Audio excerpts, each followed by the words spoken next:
علیہ سلام۔ ہم ذکر کر رہے ہیں ان کی محفل ہو رہی ہے اور کس طریقے سے ہمیں اپنے بچوں کو تیار کرنا ہے کہ وہ ربیع الاول کے مہینے میں جب دن آئے رسول پاک صلی اللہ علیہ وآلہ وسلم کے ظہور کا، تو ہم نے کیسے مطلب جو اللہ کا حبیب ہے اس سے بڑھ کے تو اور کوئی محبوب نہیں ہو سکتا نا۔ ہمارے ماں باپ ان پہ قربان، ہمارے ماں باپ کے ماں باپ ان پہ قربان، کائنات کی ہر وہ چیز جو ہمیں پیاری ہے وہ ان پہ قربان۔ اور کیوں نہ ہو، یہ وہ ہستی ہے کہ جس کا میلاد تو خود رب العزت عرش پہ کرتا ہے، تو جو چیز عرش پہ ہو وہ اگر فرش پہ ہو تو پھر سوچیں ہمیں اسی کا کتنا ثواب ملے گا کہ آج ہم جو یہاں پر ایک محفل سجی ہے رسول پاک صلی اللہ علیہ وآلہ وسلم کا ذکر کرنے کے لیے، کیا ہماری یہ اوقات کائنات کے جتنے بھی درخت ہیں ان کو قلم بنا لیں، یہ جتنا سمندر ہے جو پانی ہے اس کو دوات بنا لیں، ان کی پھر بھی اوقات نہیں کہ رسول پاک صلی اللہ علیہ وآلہ وسلم کی فضیلت بیان کر سکیں۔ یہ شان ہے، یہ شان ہے میرے رسول پاک صلی اللہ علیہ وآلہ وسلم کی۔ میں علامہ صاحب آپ کی طرف آنا چاہوں گی اور آپ سے جاننا چاہوں گی، ہمیں ایک تم بات کرتے ہیں ویسی مطلب اتنی خوشی ہوتی ہے، ہم ایکسائٹمنٹ اتنی بڑھ جاتی ہے کیونکہ یہ بچپن سے دیکھ رہے ہیں اپنے گھروں سے کہ جب ربیع الاول آتا تھا تو گھروں میں کیسے تیاریاں شروع ہو جاتی تھیں، کیسے رنگین جو کپڑے ہیں وہ اور زیادہ بنا کرتے تھے کہ جی آگے 12 ربیع الاول ہو رہی ہے، گھروں کو سجانا ہے، چراغاں کر رہے ہیں، میلاد ہو رہے ہیں، تو اس کے لیے گھروں کو پہلے صاف بھی کیا جا رہا ہے۔ ہمارے تو گھروں میں ہوتا ہے نا پینٹ بھی ہونا، تو کوئی نئی چیز وہ بھی ربیع الاول میں ہونی کہ بھئی یہ مہینہ ایسا ہے، تو کیسے میں ویلکم کرنا چاہیے؟ اعوذ باللہ من الشیطان اللعین الرجیم، بسم اللہ الرحمن الرحیم، وبہ نستعین وہو خیر ناصر ومعین، الحمدللہ رب العالمین، والصلاة والسلام علی رسولہ الکریم وعلیہ الطاہرین وصحبہ المنتخبین، اما بعد، بسم اللہ الرحمن الرحیم۔ ان اللہ وملائکتہ یصلون علی النبی یا ایہا الذین آمنوا صلوا علیہ وسلموا تسلیما۔ اور جو باتیں ہو رہی تھی اس کے لحاظ سے تو یوں ہی کہا جائے گا جو آپ کا سوال بھی ہے کہ بلغ العلا بکمالہ وکشف الدجی بجمالہ حسن جمیع خصالہ صلوا علیہ وآلہ۔ ماشاءاللہ۔ تو بات تو وہی ہے کہ ہر ابتدا سے پہلے، ہر انتہا کے بعد ذات نبی بلند ہے، ذات خدا کے بعد بے شک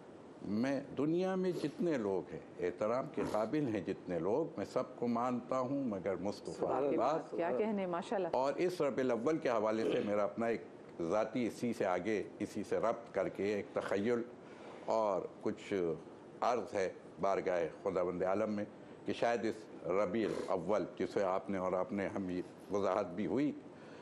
کہ ربیع اول، بہار اول،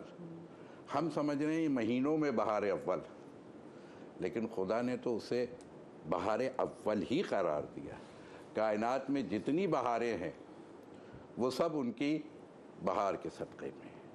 بات ابھی یہی ہو رہی تھی جو گفتگو بھی ہے کہ حق یہی ہے کہ جو چیز یہ خدا نے یہ کائنات اپنے لیے نہیں بنائی، اپنے لیے تو اپنی شناخت کے لیے وہ نور اول ہے، اور جس کی طرف نوید بھائی نے ایک اشارہ بھی کر دیا تھا تو میں کہوں گا کہ ہاں اولو خلق اللہ نوری۔ تو اسی کے بعد میرے رسول اکرم صلی اللہ علیہ وآلہ وسلم کی ایک اور حدیث بھی سامنے جس کی طرف شاید اشارہ بھی تھا کہ انا و علی من نور واحد۔ پھر وہ وہاں سے بات کہیں اور چلی جائے گی، لیکن ہم تھوڑا سا واپس آئیں گے کہ جی ہاں یہ وہ ذات ہے جس کے صدقے میں کائنات بنائی گئی۔ اور پھر علامہ اقبال نے بھی اچھی بات کہی، اسی انداز سے تھوڑی سی اور آگے بڑھ گئی اگر بات کہ بیدم یہی تو پانچ ہے مقصود کائنات،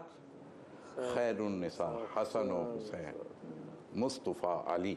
تو بات وہ اپنی جگہ ہے، میں تو صرف ابھی یہ کہنا چاہ رہا ہوں کہ یہ زمین اور زماں تمہارے لیے، کیا کہنے، یہ چنی و چنا تمہارے لیے، یہ دہن میں زباں تمہارے لیے، یہ جسم میں جان تمہارے لیے۔ تو بات پھر میں ہی کہوں گا کہ یہ ساری چیزیں تو پھر اس کا نتیجہ کیا ہے کہ جو تمام صفات اور تمام کمالات کا مجموع اور پیکر جس کی طرف مولانا نے اشارہ کیا اور آپ نے ان کو روک دیا تھا، ابھی میں تو سمجھا تھا کہ اولیاء تک بھی بات جائے گی اور کہاں تک بات پہنچائیں گے انشاءاللہ، اور پہنچائیں گے۔ تو بات تو یہ ہے کہ کائنات کی اگر تمام خوبیوں کو جمع کر کے اگر کسی پیکر میں دیکھنا چاہو تو میرا رسول اکرم صلی اللہ علیہ وآلہ وسلم کی ذات گرامی ہے کہ خداوند عالم نے اپنی شناخت کے لیے، اپنی پہچان کے لیے، اپنی معرفت کے لیے انہیں خلق کیا ہے، اور ان کے صدقے کے لیے جو ابھی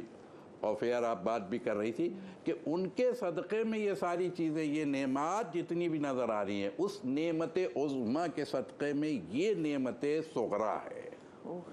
اور بس میں تو یہی کہوں گا کہ جی ہاں، بات تو یہی ہے کہ اب کنفیوژن جو ہو جاتا ہے اس کی بھی شاید یہ وجہ ہو سکتی ہے، ہم جو اپنا میرا ایک ذاتی خیال بھی ہے کہ جی ہاں، وہ جو شعر جس کے لیے میں نے آپ کو تھوڑی سی زحمت بھی دی تھی کہ سیرت النبی ہی اصل میں ہے حیات نوع انسانی، سیرت النبی ہی ہے اصل میں حیات نوع انسانی، بندگی کو معراج مل گئی بس میلاد مصطفیٰ کے بعد۔ بندگی کو معراج، یہ دونوں آیت سے ہی متعلق ہے کہ ایک طرف خداوند عالم نے کہا کہ یہ حیات نوع انسانی کیا ہے، تو بہرحال سیرت النبی ہے، اور سیرت النبی کیا ہے تو پھر خداوند عالم نے کہا اگر تمہیں ہم سے محبت ہے، ان کنتم تحبون اللہ فاتبعونی یحببکم اللہ، تو یہ دو محبتوں کے درمیان میں اگر کوئی چیز ہے بندے اور خالق کی محبت کے درمیان میں تلاش کرو کہ کیا ہے وسیلہ، تو پھر یہ کہا جائے گا کہ وہ ذات نبی اکرم صلی اللہ علیہ وآلہ وسلم ہے، ان کی سیرہ ہے۔ اور جہاں تک بندگی کی معراج کی بات ہے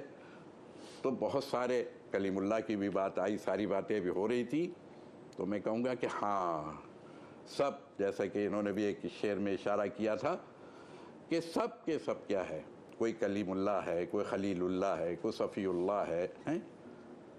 لیکن میرا رسول کیا ہے؟ حبیب اللہ۔ کیا فرق ہے دونوں میں؟ خلیل میں، خلیل بھی اللہ کا دوست ہے، رفیق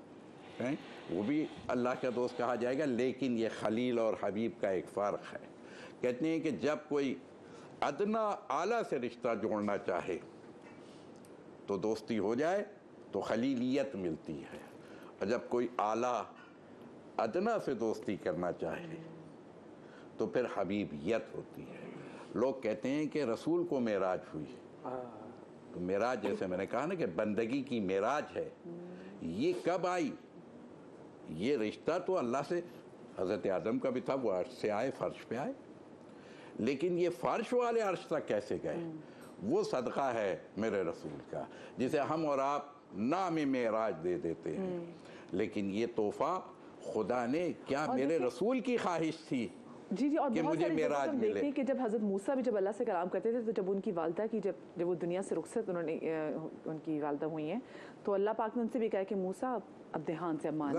لیکن